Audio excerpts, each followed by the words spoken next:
Alam nyo ba na na-late kami sa sarili naming party?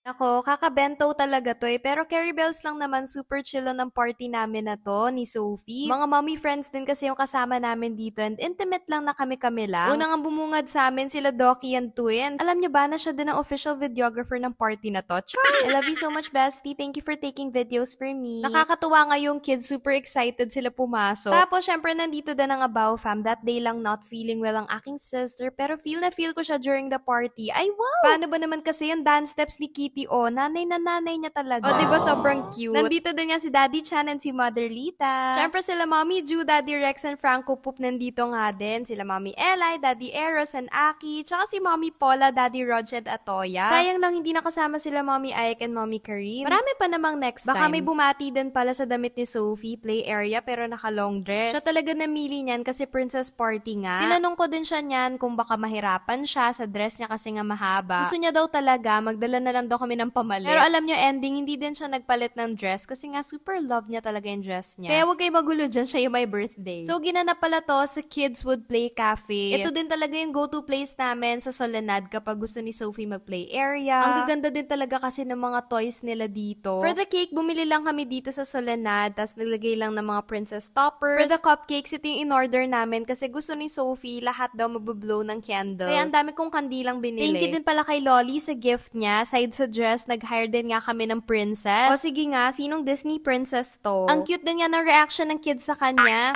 Di ko lang alam ano yung paturo-turo ni Sophie. Pero siya naman ang cute oh. Love na love niya yung princess. May pahag pa nga. Nako, tawang-tawa nga kami mga mommies kasi yung mga girls daw sabi nila game na game. Nako, sayaw talaga kung sayaw sila. Meanwhile, kung makikita nyo, yun si Aki tsaka si Franco nasa likod do. Mga nonchalant daw, sabi ng mga mommies nila. Well, ganun ata talaga pag baby boy, no? So, anong tingin nyo? For baby number 2, is it a boy or a girl ng Belly's fam? Huh?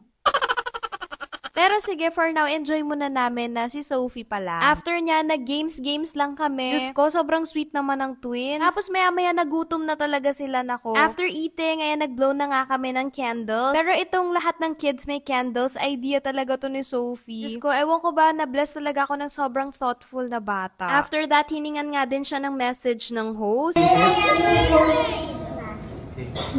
you for being the host. Thanks so much for going in my car.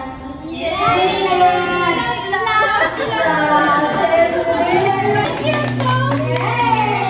Actually, same message. Thank you everyone for coming and celebrating Sophie's birthday. Love, love! Sobrang thankful kami sa oras na binigay nila and alam naman namin na napaka-busy nila. Pero naglaan pa din sila ng time. Nako, sobrang happy talaga ni Sophie that day. Tignan nyo naman yung ngiti niya. Oh, yun lang! Love, love!